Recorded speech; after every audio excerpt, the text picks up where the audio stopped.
for the picks that could disrupt a lot. Excuse me, Victor showed up right in front of us, and I may have gotten just a little bit distracted. Wait, so, where is she? oh no, ice too slow. Bring it down, ice too slow.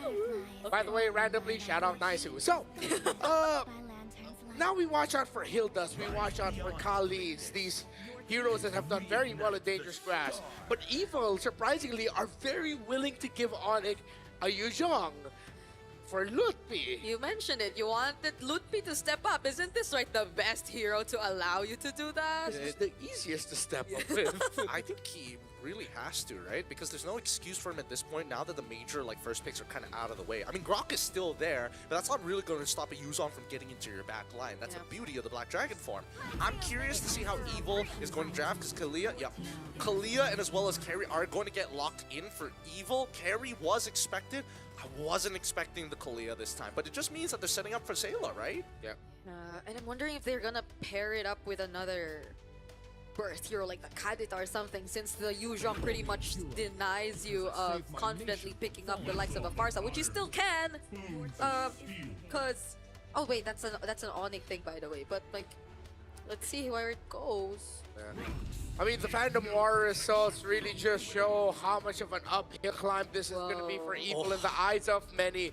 A Baksha priority first phase. Yeah, this feels familiar. I like this a lot because here's the relationship, right? Yishun Shin is a little nervous about walking too far to the Kalia, right? And he sucks when he starts falling behind, but he will eventually scale. So the early game, you have an advantage with this Baxia, and now as much as Gatot is a direct counter to the Kalia, he can't deal with the Baxia pre-level 4 or after that.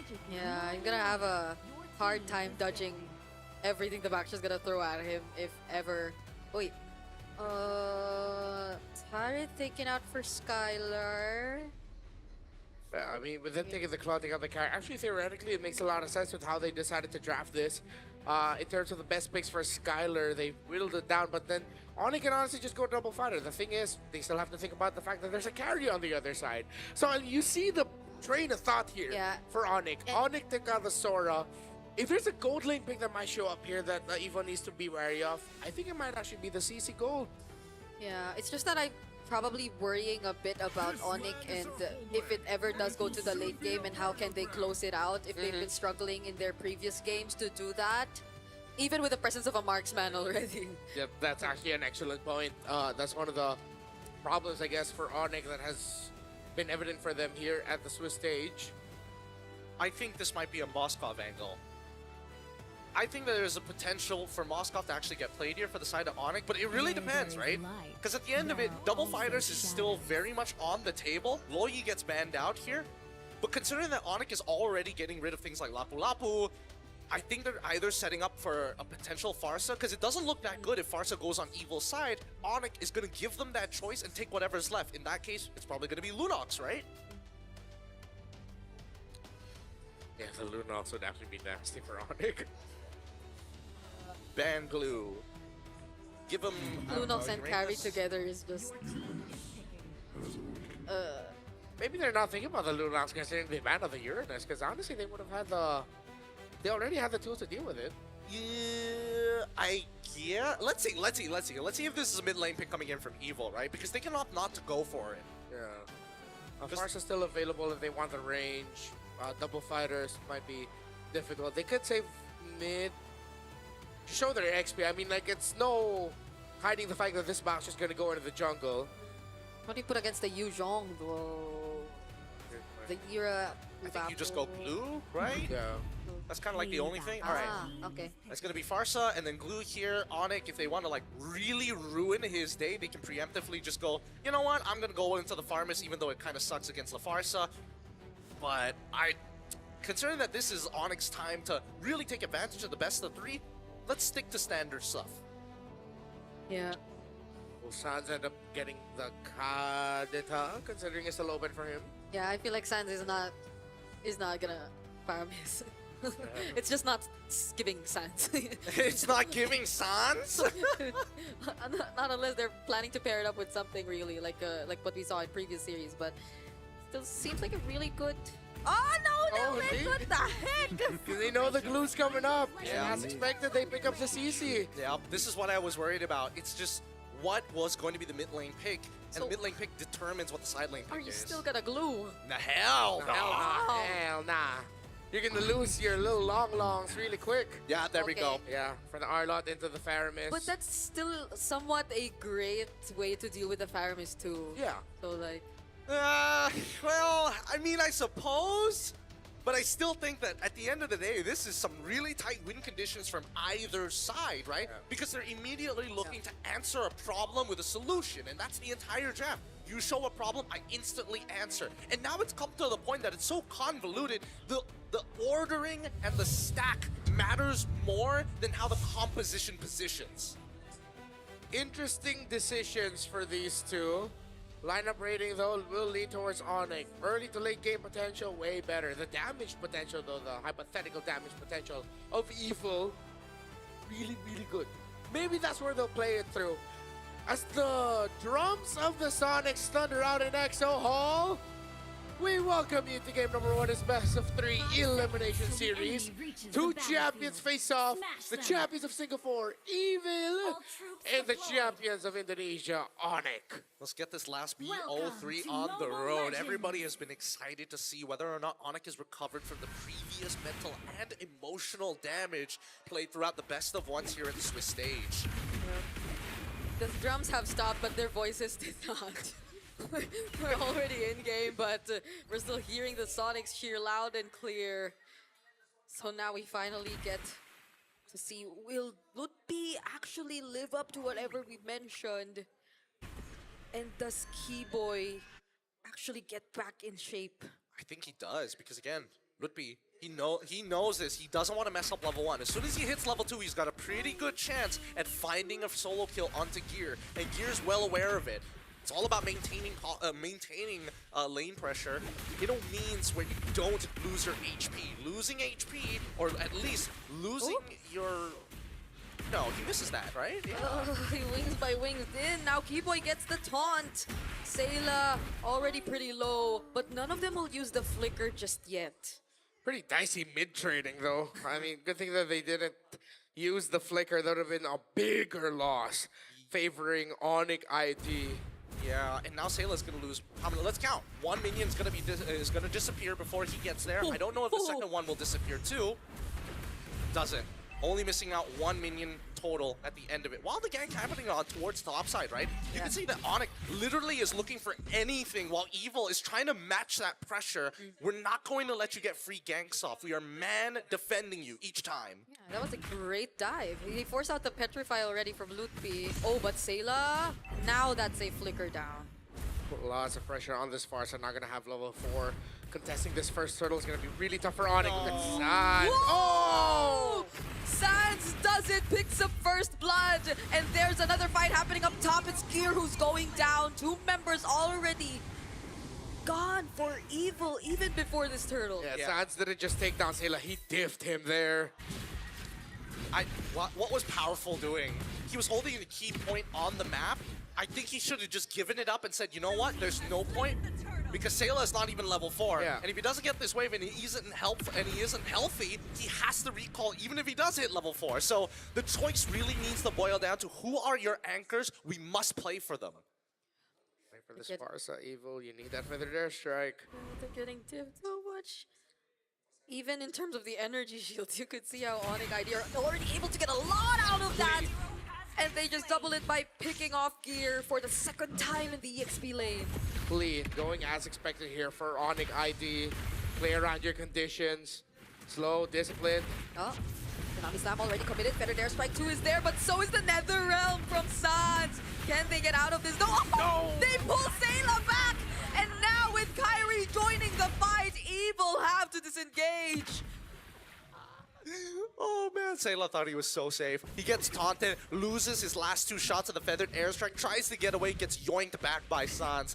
Everything that could have gone for Sayla went wrong. And now, you can see that Ven, he's having a bit of a tough time against Skylar, but it's a matter of time, and that's what Evil needs to do. As much punishment as Sayla takes, as long as he's able to scale up, that's what matters at the end. As much as they're besties. As much as they're besties. As much as they're besties. This is not a fun time for Sayla. Really isn't. He's being read. His roamer has left him in the weirdest spots. And now he's just getting dove on. Got outplayed by Sans. That was just Sans really understanding the limits of a Faramis there. It's just like, wait, yeah, I could just go versus you right now. It's gonna be fine. Yeah, I think the animation's weird because like the GFX looks like it's way shorter than it actually is, but it's really just a small projectile that's chasing you in. For some reason, it's like mildly slow. Oh, Keyboy checking the book. Now he spots 2. They are actually gonna go for powerful. Powerful 2 responds though with the Tsunami Slam, but there's not enough damage just yet. Powerful goes down. And that's another successful play before an objective for ONIC. Yep, and Sans didn't even have to use the Netherrealm for it. I thought maybe it was going to preemptively do it, but true trust into Keyboy, only maximizing the Revitalize to initiate this dive. And now, with 2 turtles in their hand, a 2-level lead from Lupti on the top side, everything that could have gone wrong for the side of Evil on all 3 lanes have gone wrong. All the conditions of ONIC ID have been checked. First 5 minutes, they have the kill lead. They have a 3,000, almost 3,000 gold lead. All turtles have gone to them so far. They're playing around a fighter-centered lineup. Kyrie hasn't died yet. He's gotten 3 kills. Everything is going perfectly for ONIC ID. Okay, now Evil might want to look for a trade. Skylar has the Vengeance though, and the Netherrealm! Right at the edge! Skylar still survives! Keyboy as well. Now Kyrie goes in. Mountain Shocker picks up a mega kill and another pull from Sans to potentially take down Aether. And they successfully get a double for him. What's it gonna be, Gear? Oh! That's a final slash, but it's a flying Faramis. It's a floating or flying Faramis who just gets to walk or float away. Because of this, because Gear having to travel halfway across the world, he loses his tier 1 because of this. And even so, Aether is still falling further and further behind to Kyrie. As fast as Boxia can clear and can rotate across the map, Kyrie is making sure he is losing no time. That's another attempt. There's no Netherrealm, so Sans actually will go down. He doesn't have the Purify too, but yeah. It's a good punish, though. It's a good punish. Sayla still has Feathered Airstrike, and they know that in 33 seconds the turtle is going to spawn. If they can find an initial kill onto Skylar before his Vengeance, that would be ideal. Right, Evil will now eye this lower turret. Skylar will be there. Keyboy as well. Yeah. He has the AOG available for him. Here comes Sans, also has Netherrealm. He's already back. Yeah, Keyboy and Sans are showing themselves, made Evil go, nope, let's not do this. Which is sad. They're not going to be able to find a trade because Kyrie is pushing up top. He's going to steal the orange buff away from Aether too. So Gear's going to see if he can try and cover, but Kyrie got it way too fast. And that's a tempo punish right there. Your indecision has costed you. Now Turtle's coming up, and you're going to be way far behind. 3-level difference. Oh, now they finally trade. Skylar will be the sacrifice, but they could potentially pick up the turtle after this. They're gonna block off the entry points for Evil. Do they still actually want to look for an opportunity? They see Powerful, but he's just gonna back off. Kyrie's also making his way down to the bot side of the map, and so far, everything that has happened, Gear has not been able to really participate in any of these fights. It's starting to frustrate him because he is just bleeding out money every time he walks out of the lane. Yeah, the laning phase is terrible for Gear. Now he's really just a final slash machine. See if we can make the most out of that. Maybe if you can even get like a Dauntless Strike, if Vengeance in. It's not going to be the big impact outside of the ultimate. Evil still trying to find a way to recover. The unfortunate thing about the pickoff of the Skylar in the bottom lane is that it happened while the minions weren't there for them. So instead of it being a kill plus a turret, it was just a kill while waiting for the minions. Yeah, and now they're going to make an attempt to group as 5. Luffy still has Petrify, and that's something that Ven just honestly, considering that he is currently running... What is he running? What is he running? I can't remember. Flicker, right? He's running Flicker or Purify? Yeah. Flicker, there we go. Then he shouldn't be walking up so closer. Yeah, because he will get one shot. Ooh. That was so close. Good thing Aether was able to recall back. Yeah. But again, he's still second in gold, so it's not too bad for Evil just yet. If they're just banking on the idea of Ven eventually being the focal point of this draft. The thing is, though, Evil cannot defend. They can't even defend their own resources. Yeah. That you're not necessarily playing to get a lot of farm for your Baksha, but the YSS is getting all the farm, meaning that one of the main cores for ONIC is really getting resources. Yep, the trade isn't fair. And Evil is trying to even out that score. They managed to get at least one back, but That's off of initiating, right? Knowing that they don't have battle spells. Oh, powerful. He wants Skylar, but the Nether Realm will save him there, and Keyboy goes in too, tries to counter them out, but surprisingly, Evil actually had damage, but with Lutfi coming in as well, a Black Dragon form alongside Kyrie, they finally get the advantage back. A double for Lutfi, and Kyrie will be there with him as Sans takes down Aether. Beautifully done by Lutfi. Great initiation after the initial attack coming in from Evil, and Sans and Kyrie did not miss a beat. This was the Lutfi that I was missing out on in the Swiss stage in the BO1s. The Ghost Bursters from Sans hurt as well. It's Ghost Bursters with the Lightning Crunch, and everyone was close together, and now ONIC gets the Free Lord 6,000 and climbing for their gold lead. Let's look back at the instant replay to see that pretty disgusting damage that Sans and the rest of ONIC were able to dish out. And that's the thing, right? Because when you see the AOG come in, and even the Feathered Airstrike, once Keyboy was on top and managed just to get the taunt, things started to go wrong after the Nether Realm, right? That's when Lupti gets into the middle of it. The knockup ends up hitting Powerful accidentally, and Powerful honestly shouldn't have dived him in the first place after seeing the Furious dive. Seems like he forced it there. He used the tidal strike to get close. The range wasn't enough just yet. I think there was a flicker that was committed too, just to secure that. And again, the Lord just spawned so fast. So now, in no time, ONIC ID, they're just this close to getting rid of all the remaining outer turrets from Evil. And this is not looking too good. Oh, unfortunate. No more holy shields for mid too. Yeah, really good spacing coming in from Sans. He knows exactly what he's doing here, but now they're also getting the holy shielding on that top side as well. Wait, the Lord doesn't take the damage. Oh, they could still utilize this if they wanted to, but they're gonna respect Evil and their potential. They know that the final slash, the knockups from Powerful are available too. Okay. Okay. Oh, that's the curtain call AOG combo. And now it's going down for ONIC ID. They finally go for the dive alongside the Nether Realm.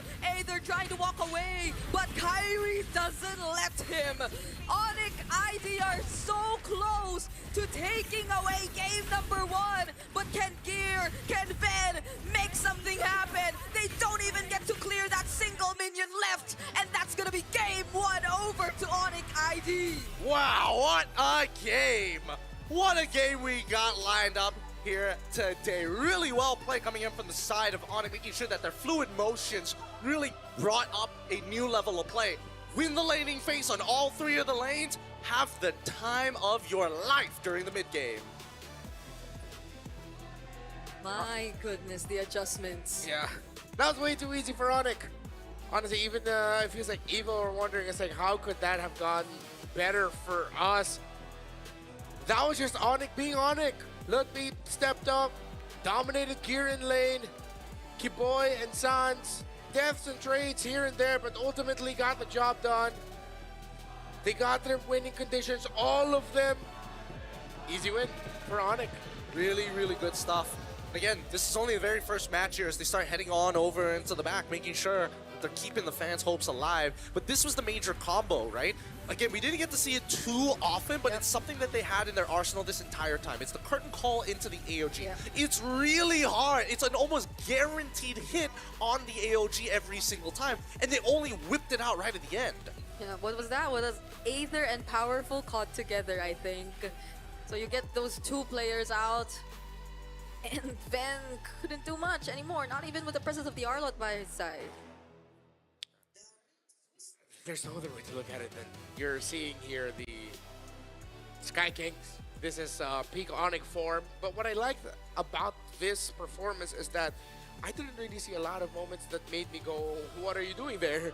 It was just a whole load of, they were all there at the right time, initiated at the right time, entered at the right time. Everything was just at the perfect timing for ONIC time. After all the series we've been through today, Yeah. it feels weird to not have a what was that one. Exactly. No, I'm happy about it. I'm happy about it. Keeps the right side of my brain still active before it runs out of gas. And at the very least, looking at the way that ONIC is playing, it's really telling Evil, hey, you are the ones who need to crack us, not the other way around. Yep. Once ONIC gets the tempo, they get into that flow state. And that's something that we need to address, because why did ONIC decide, you know what, we could have dove at any point in time knowing that we have the Faramis in hand and the Black Dragon form. So why didn't they do it right at the top side inhibitor? And instead went straight into mid. Final slash. Still, a massive amount of respect despite Gear being 0-2 by the time he got involved in these fights. Yeah, it's like every single time they knew that there is even the slightest chance that Evil could get maybe 1 or 2 members out or force a couple things out, then they would rather not risk it. Because I think we saw a glimpse of it almost happening in the mid lane.